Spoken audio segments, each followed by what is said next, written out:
Okay, good morning, everyone. We'll call to order the March meeting of the Binghamton Traffic Board. It's March 9th, 2023. The first item of business is approval of the minutes from the February 9th, 2023 meeting. Is there a motion? Second? All those in favor? Aye. Any opposed? Okay. Okay, so we'll move into new business then, and the first on our agenda here, it's the Broome County Office of Emergency Services, and we have Jessica Palamis and her team with us today. Jessica, if you want to just come down, the board is ready to hear from you.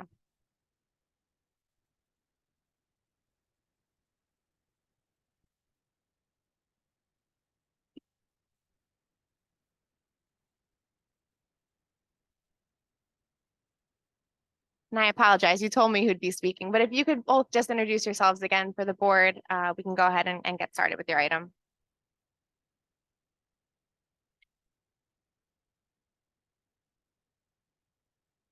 Good morning, everyone. Thank you for having us. My name is Patrick Dewing. I'm the director of the Broome County Office of Emergency Services. With me here today is Kirby Sinclair. He is our public safety program coordinator. He oversees the school bus stop arm program as well as our Broome County Stop DWI program. Also with us is Robert Benke. He is the Broome County attorney, and Jessica Polhamus, who is the senior investigator at Broome County Security, who administers the stop arm program on the security side. So I'm just here to give a quick background of the program, and then Kirby will dive into some of the problems that we're seeing here in the city of Binghamton. So in 2019, Broome County legislature passed a local law to allow the creation of the demonstration program for the stop arm camera on school buses in Broome County. In October of 2020, Broome County contracted with Vera Mobility to implement the program. The program included outfitting school buses with stop arm cameras to catch drivers who illegally pass school buses.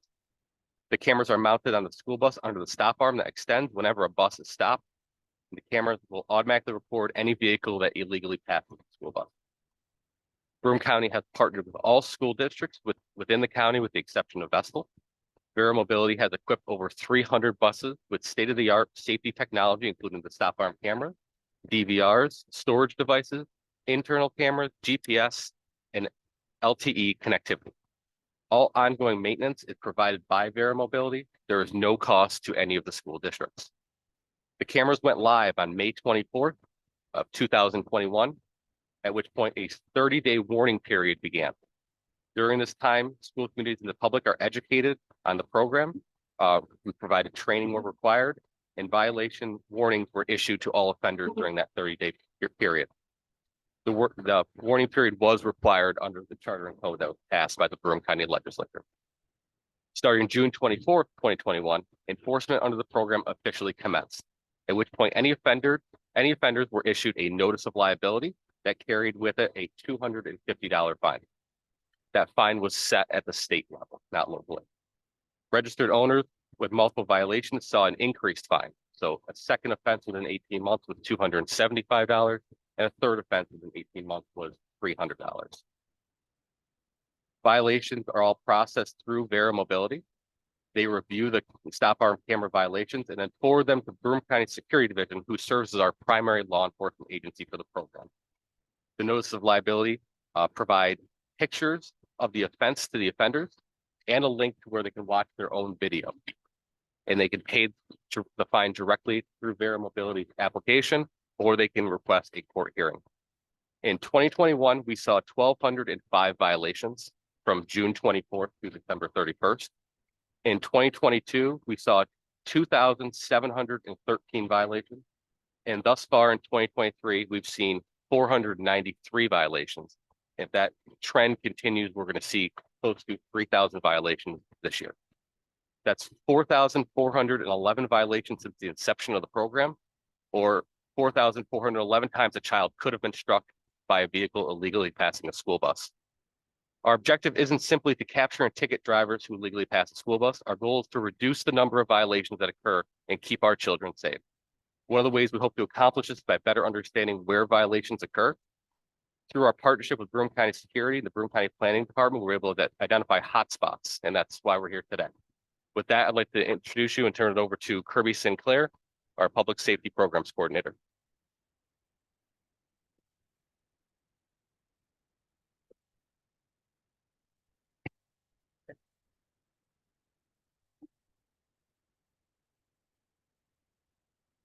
Good morning, members of the board. Thank you for having us here today. As Director Doing stated, I'm Kirby St. Clair, the Public Safety Program Coordinator within the Broome County Office of Emergency Services. Now, even though I started this role fairly recently, it has become painfully apparent that the safety of our children is being threatened every day on their way to and from school. While the law doesn't necessarily require that we understand why these violations are occurring, I personally do. It's my job to understand why they're occurring, and it's my job to come up with solutions to try and prevent these violations and to try and get these numbers down. What I've noticed so far is that there are various reasons why drivers pass school buses with their stop arms extended and their red lights flashing. The first two reasons are fairly straightforward: distracted drivers and a lack of education about school buses and the laws surrounding them. Our solution to those has been focused on increasing awareness and enforcing and essentially showing consequences.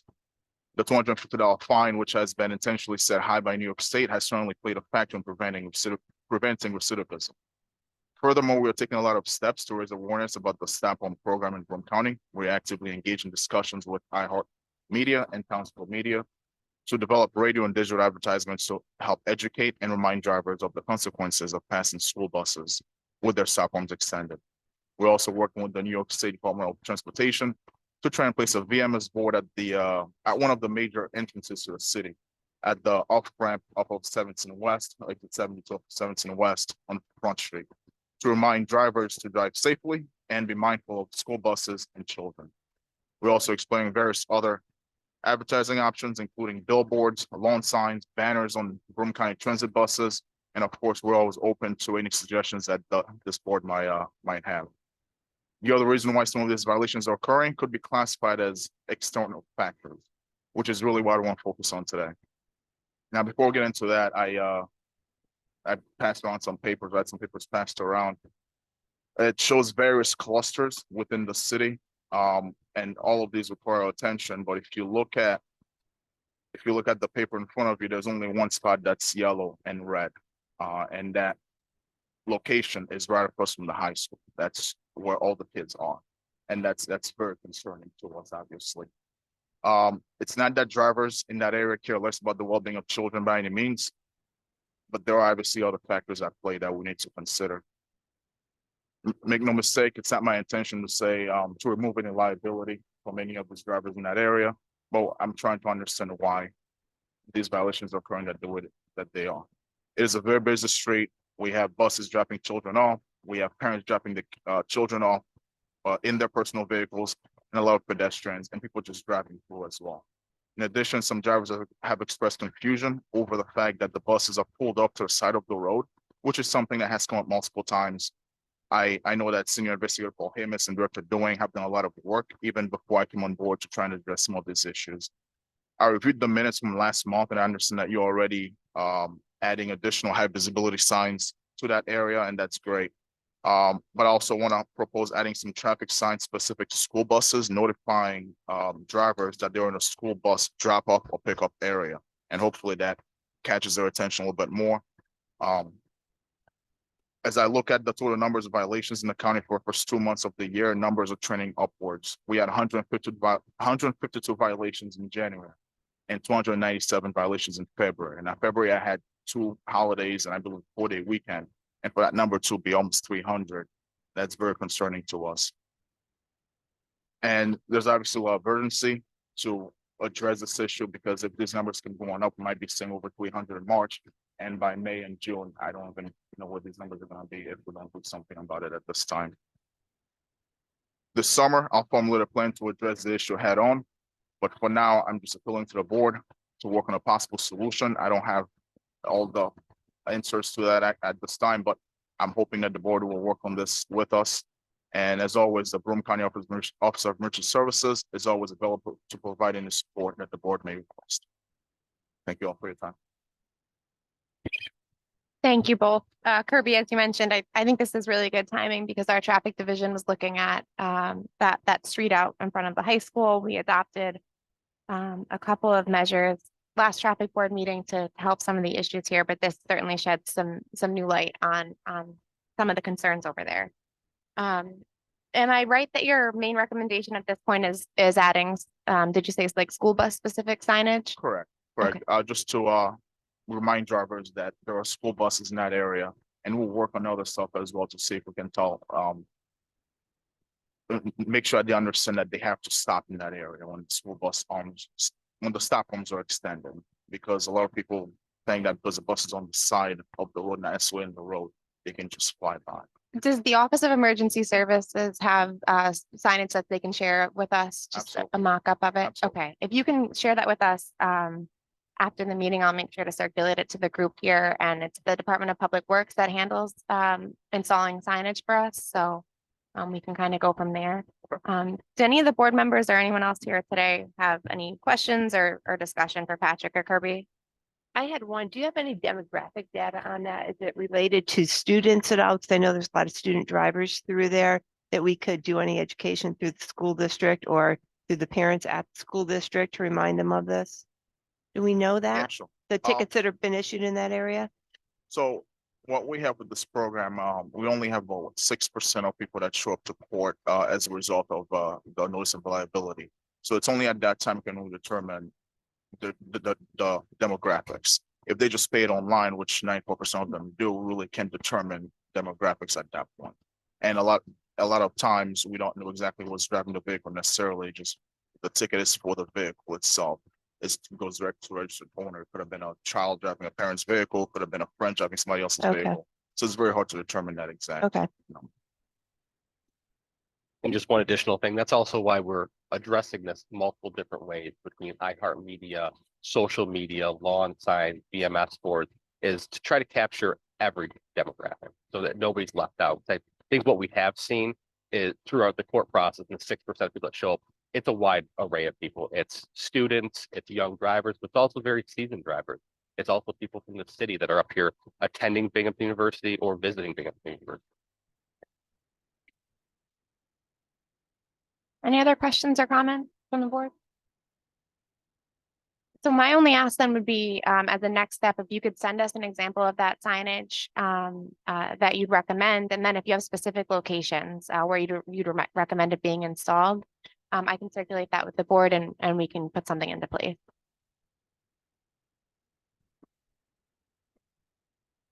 So when we were over there for the initial thing, we spoke with several people and we were advised to, I'm not sure if this is it, when there's new drivers that we're not also aware of the stop.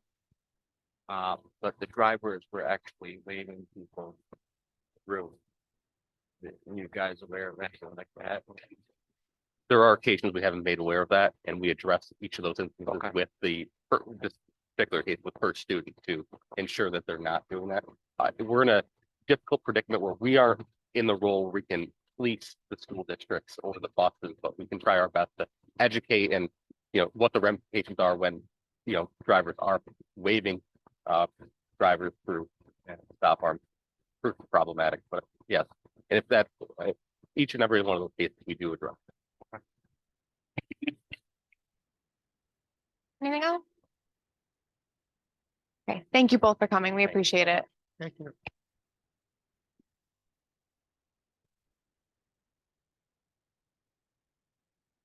Okay, next item on the agenda, it's 530 State Street, Scott Maston, is here today to present.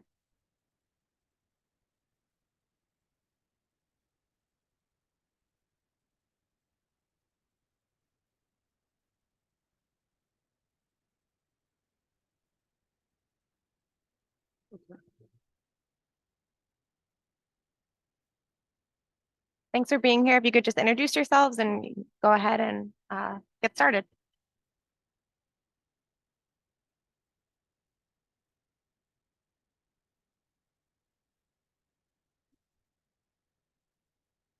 Scott, can you just make sure your mic's on? It may be. If it's green. There we go. Okay, great. I'm Scott Maston with Broome County Department of Public Works. I'm an engineer 3 over there. Mhm. I'm here with Tim Bailey from McFarland Johnson. They are our site designer for this project. I'm going to kind of turn it over to Tim. Good morning, everyone. Yeah, so basically here we have the Broome County Veterans Facility proposed at the old former state bowling alley site. It's going to be a resource center with up to 5 veteran homes on site. We are proposing a new parking lot along Frederick Street. And doing so, we need to relocate the existing curb cut on Frederick Street. And we are also proposing another curb cut on Beaman Street to allow direct access through the parking lot for the county to plow. Easier to plow. And then we have a rear parking lot behind the facility for maintenance vehicles and also parking spaces for the veterans homes. That will be an existing curb cut that's already there. We're going to reutilize that. So we're not asking for any additional curb cuts on that side of the street. Okay, any questions or comments from the board? Has engineering had an opportunity to review the site plans, Ron? I did. Okay, I don't see any problem with it. okay, and how about planning, Vito?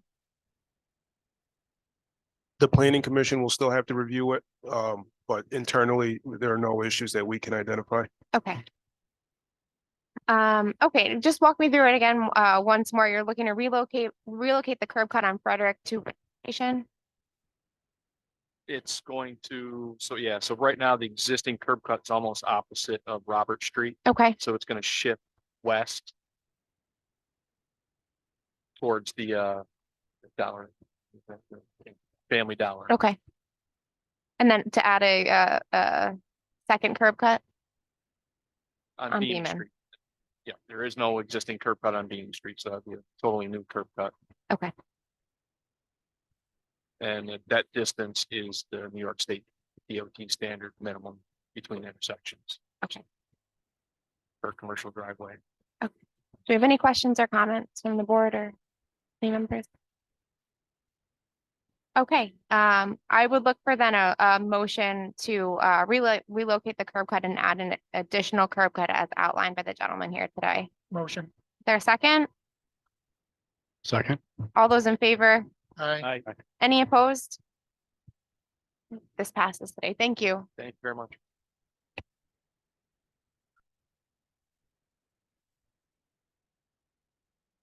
Okay, and Pine Street, this is, it's a two-part request, to make the temporary no parking zone, around the entrance to the new fire station, permanent. And, to add some additional on-street parking on Chapman Street. Do we have any questions, comment, discussion on this? We need the park. The fire company doesn't have enough room between shifts. We have the area across Chapman that we've developed. That's 12 spaces, but when they change shifts, we need 24. And then if we remove the parking on Pine Street for the fire company to get their trucks in, those people need a place. So Chapman is plenty wide. We can restripe it. We can have parking there. I think we can still keep the bicycle lane. And I think it would be a win for all of them. And, Ron, I think we talked about this at the last meeting, but just, remind me, making that temporary no parking zone permanent, that's necessary for the fire apparatus to get in and out of that Yes, new station? Yes. Okay. Okay. Any questions or, My only question is, does DOT have any problems with parking being put on Chapman? when I contacted DOT, they told me that many years ago, they had already turned that over to the city for maintenance. Nobody knew. Okay, good. And with that said, I sent the pothole guys last night to take care of the holes over there. right? Well, that's great. So it's ours to do with as we want. Okay, good. They own it, but we have to maintain it. They don't care how we strike. Go ahead, chief. The police department's received a lot of complaint and requests for enforcement in that area. So we're certainly sympathetic to the loss of parking on Pine Street if that's going to be rectified by adding additional curbside spaces on Chapman. That would make sense. But again, I do see it being somewhat of a safety issue, and I guess it would be a fire department protocol about apparatus I brought up at the last meeting entering off of Pine Street. When we originally saw the proposed traffic flow pattern, my understanding was that apparatus would return to quarters from the east via Court Street, which is why I believe the curb cut is the entire length or width of the parking accessible area for the new structure. The apparatus is on the south end of that new complex, and I believe the design was such so the apparatus would come off of Court Street. I realize it's an added travel distance, but the positioning of the road in a one-way street, I think that's the way it's designed. So they may very well need additional room there for regular vehicle traffic access. But I think for apparatus to come in off Pine Street, in my professional opinion, they shouldn't be entering off of Pine Street. And that the design reflected that it should be off of Court. And if that affects parking, again, we are receiving regular complaints from the residents there. And many of those complaints are valid insofar as the lack of available on-street parking or what's been removed under the reasoning, I guess you will, of apparatus needing room there. Seems to me like there's a viable option otherwise for that Court Street entry. It just involves them circling the block. Okay, I think it's safer for public vehicular and pedestrian traffic in that whole area. so that's a traffic flow issue. Is that something that we can address with the fire department in terms of just, I would think so. I mean, I think if it's supported by what the design and the layout of the street is, if they're under the assumption that, well, we just want our rigs to return here, maybe that's a conversation. I don't direct fire department operations, but maybe that's a conversation for you with the fire chief and Should we invite Al to our next meeting? yeah, and I can have, I can follow up with the chief after this meeting Sure. too. it's a suggestion from Yep. our standpoint. I'll let him know, I guess the action that we'll take today to make that, I think regardless, we'll need to make that temporary no parking zone permanent. But to have a separate conversation with the fire chief and just let him know about traffic flow concerns over there and how they should be directing. And the temporary, just so I'm clear or we're clear for eventual enforcement purposes, would be on what is the south side of Pine Street or. Right, On right, the- but that's posted as temporary. So both sides of Pine Street? Yes. Am I right, Sergeant, that one side is already no parking? Okay.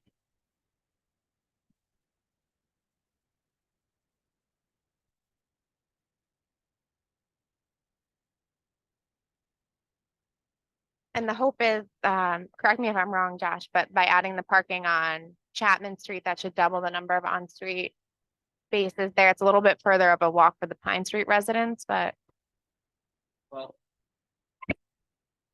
if we take the in consideration that we already lost about 10 spots on each side. And right now that temporary area is about 10 more spots. I don't think. So I'm not sure if we're gonna be able to replicate 20 spots. okay, It might be 14, 15 spots. okay. but not out. Even if we do both sides? Side. That's the gaining more, but I'm just talking about the side of chat. Yeah, I don't think there's any reason not to have parking on both sides of Chapman. But Ron, you were saying that the additional parking is also needed for the shift changes when there's like 24 from the fire department. We have 12, they have a couple in the back. Yeah, They need, maybe 6 to 8 more. right. So then you're not getting the full. You're not coming up with enough for the residents, I think is what you're saying. Well, how So- many did we eliminate with this temporary no parking? That's what people are complaining about though, I think, because I agree when we first looked at the plans for the fire department to go there and we met out on site, the idea was not for any apparatus to come in off of Pine Street. Because we talked about then that if you lost that parking, there's nowhere for those residents to go. So I think to expect them to have to go over to Chapman might not be reasonable. I think that's what you're saying. Yeah.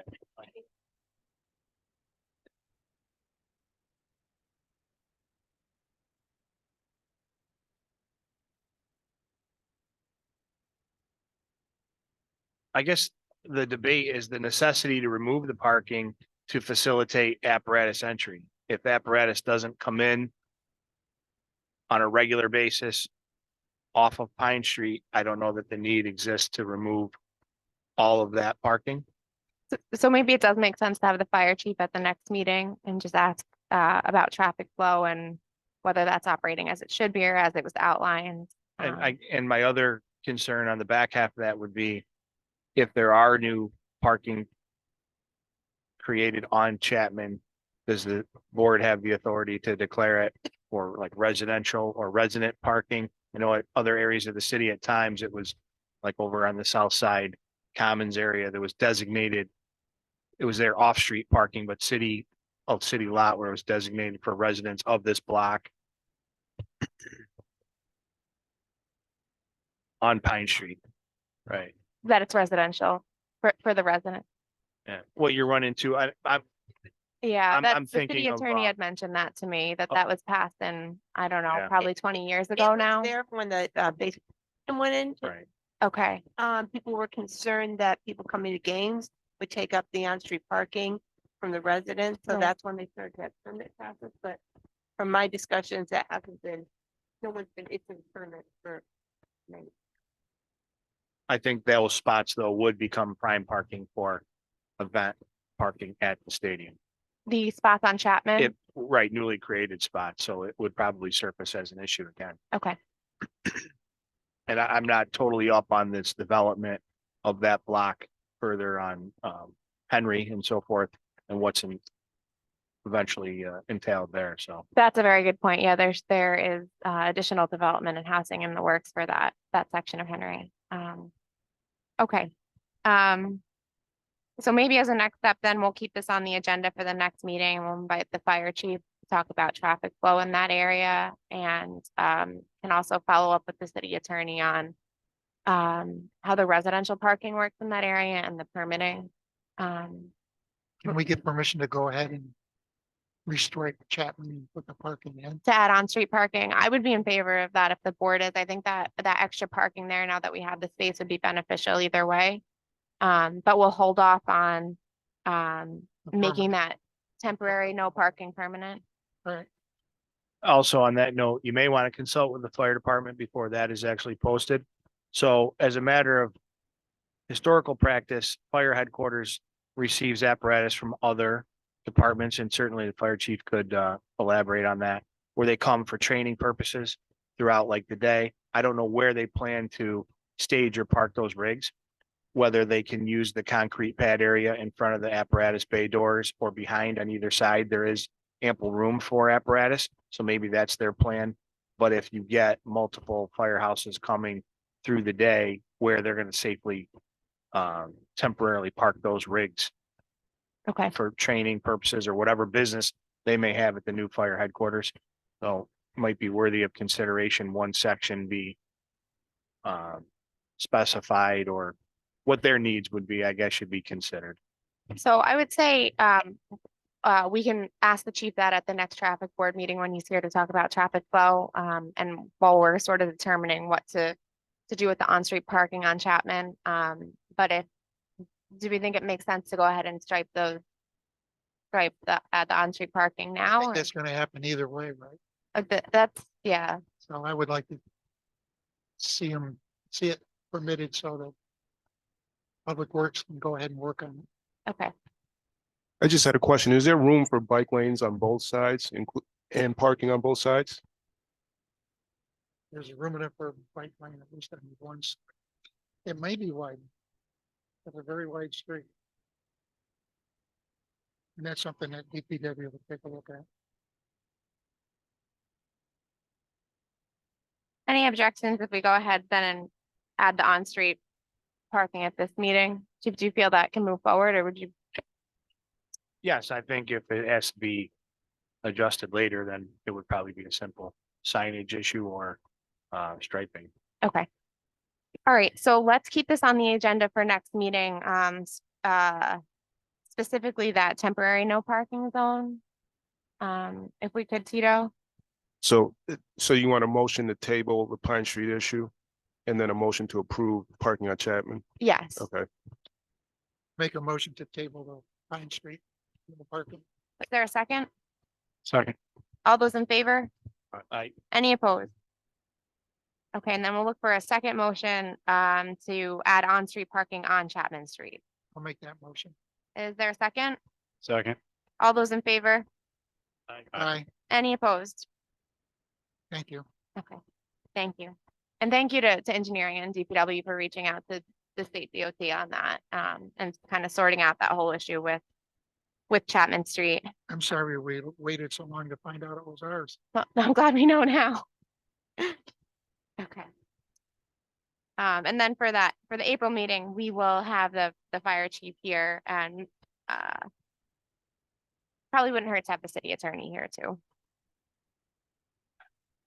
Okay. Next item on the agenda, it's a requested review of Prospect and Glenwood Avenue. A resident is requesting a left turn arrow to be added to the eastbound light on Prospect Street.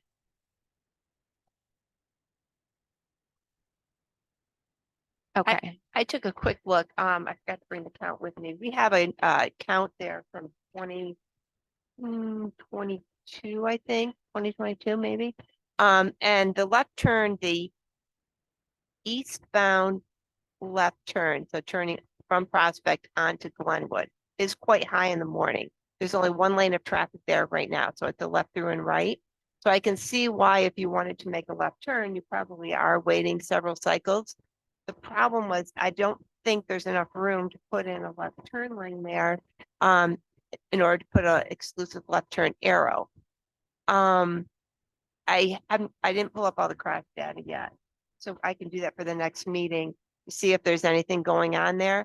I think the only way that you might be able to handle that is to change the signal timings perhaps and have the eastbound traffic have a little bit of a lead going and hold the westbound traffic and then let that go, because that's the lower movement there, traffic. So that it investigated a little bit more, I think. okay. Yeah, sorry, how old that controller is. If they're able to change the Can timing work of on, it. see what we can do. Okay, Back there on Prospect going eastbound, so that's probably, you're losing some time there okay. when it turns green. All right, so this we need to take a little bit of a closer look Yeah, at, I we're gonna think. take a ride out and we'll get the rest of the data for the April. Okay, great. And I think DPW might be able to find out if that traffic signal is signal, capable yeah. of changing the timing there. So if we could do that ahead of the next meeting, that'd be great. We could just check to make, so we also know that it can't have a left turn arrow. I'm pretty sure you can't get a left turn lane in there. In terms of the spacing of Yeah, the sides of the width road. Street. Okay. But I don't think probably that signal can handle a left turn arrow anyway. Okay, I don't Sounds think like it's a good wide. solution. I don't think, the It's- timing. It sounds like a good solution. yeah, maybe just hold that and let it go. There's a lot of bus traffic through that intersection with the BCOES There is, complex yeah. up there too, so I don't think it's wide enough I think that's what is back so far too. for bus traffic, yeah. Okay. Okay, so I'd look for a motion then to table this till the April meeting. Motion. There a second? Second. All those in favor? Aye. Any opposed? Okay, we'll revisit that in April. Okay, the last item on the agenda, this is a requested review of Grand Boulevard and Helen Street. The resident is requesting traffic calming measures at the site with multiple vehicular accidents and endangered pedestrians. I believe Traffic Board has looked at Grand Boulevard previously. I'm not sure that we've looked at this specific intersection. Cindy, were you able to find anything on Grand Boulevard and Helen? Actually, has been pulled up the accidents of last year. Oh, great. At Grand Helen. Yeah, I went out there yesterday too, just to double check that all the stop signs and everything. That intersection has a 4-way stop sign and it has the flashing light. For last year, we only had 2 accidents reported at that intersection. One is being, I believe it's a DWI accident where the driver of one vehicle ran away. So that's obviously the driver. And the second one was also the driver of one vehicle admitted that he never stopped or stopped sign. So both accidents that we had reported last year were driver error. All the stop signs are well visible. There's no obstruction of any of them. The flashing light works. There's a good.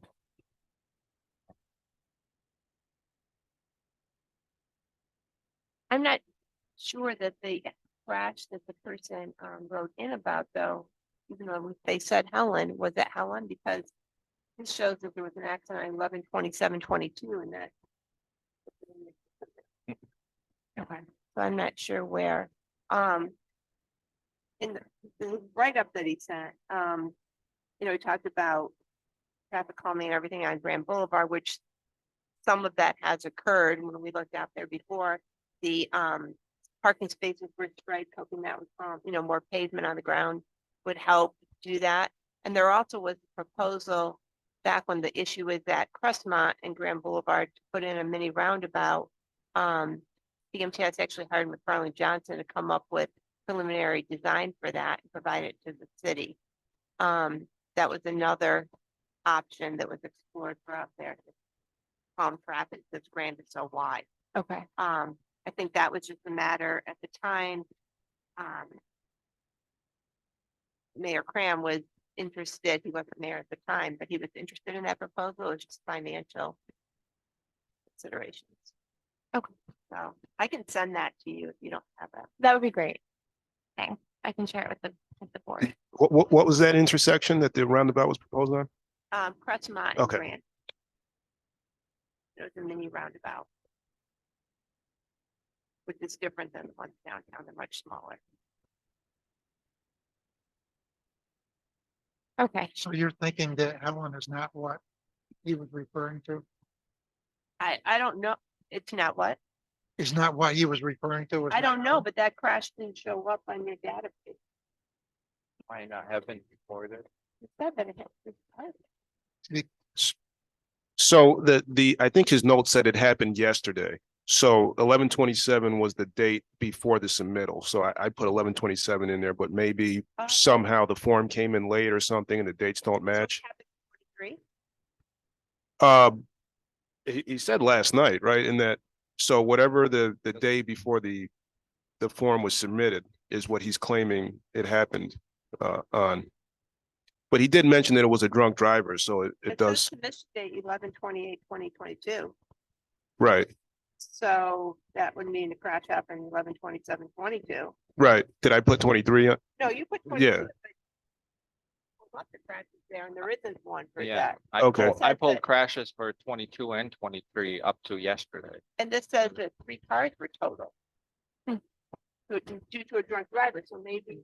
No, it's this, not that. yeah, Yeah, I'm thinking maybe it's possible the date came in wrong on the form or something like that because it's an online submittal, right? yeah, we can recheck that. I'll recheck too. But can we have any more common at Helen Street than a 4-way stop sign? Really, I mean, it never warranted a full signal there. When we looked at it before, a full cycle signal. So far, it's all been basically drunk drivers. Mhm. Drunk I don't know- drivers I don't know what we do about them. or the drivers that accepted a fault and said they never stop or sign. And when we looked at that whole stretch, that's what happened too. I said it's probably, numerous drunk driver crashes along there, either side swipes or different things like that. And I'm thinking maybe people are doing that as a cut through, from some of the bars and stuff, thinking if they didn't go on Main Street, maybe they'd go on Grand Boulevard, they wouldn't get caught, that type of thing. I don't know. That's all just speculation, but there were a number of them there when we looked at the accident or the crash history before. We just look, see if we can find that crash. Yeah. Yeah, that would be great if we could just take another look at it and see if there's any additional information on the crash that the applicant wrote about. We just want to hold it. Yeah. And then if Cindy, if you could also just share the, Yeah, I can share that. that would be great for the next meeting. All right, so I would look for a motion to table until April. Is there a motion? Motion. Second? Second. All those in favor? Aye. Any opposed? Any other items today? The traffic board to consider? I only had one, like an information one. BMTS has a work program to do a curbside management study. It came up as a suggestion because of all the deliveries that we were experiencing near COVID and people parking on street and Amazon deliveries and just regular deliveries to businesses and things. So at our we have on our work program, and the city sits on our planning board, a study to look at Washington Street between Court and Holly. This is like a test kind of. We tried to pick a street that there was a lot of activity on, that you got deliveries to commercial establishments, that there was on-street parking, and temporary, like quick parking drop-offs. And now that the parking garage is right on the corner, could you redesignate some of those parking spaces? I know it came up with the yoga shop before, that residents were parking in front of the yoga shop that was there, but people who were coming into yoga in the morning couldn't do it at the time. So this is just an FYI that we're gonna look at that stretch of roadway, possible recommendations that could accommodate everything better now that we have the parking garage there, that wasn't there before when the issues came up. Great. So if anything happens, Lee McCullen is working with on that from our staff. And we have an intern who's gonna go out and do some surveying of that area. So we'll be getting back to you with anything on that study. Or if That- you have any concerns, or maybe once we get a draft and you have concerns, and we can look at it. That sounds great. Any idea on the timeline for that? It's gonna be starting. We have an intern now, so it'll be through the spring. Okay, that sounds great. Thank you. Anything else? Okay, I take a motion to adjourn. Is Motion. there a second? Second. All those in favor? Aye. We're adjourned. Thank you, everyone.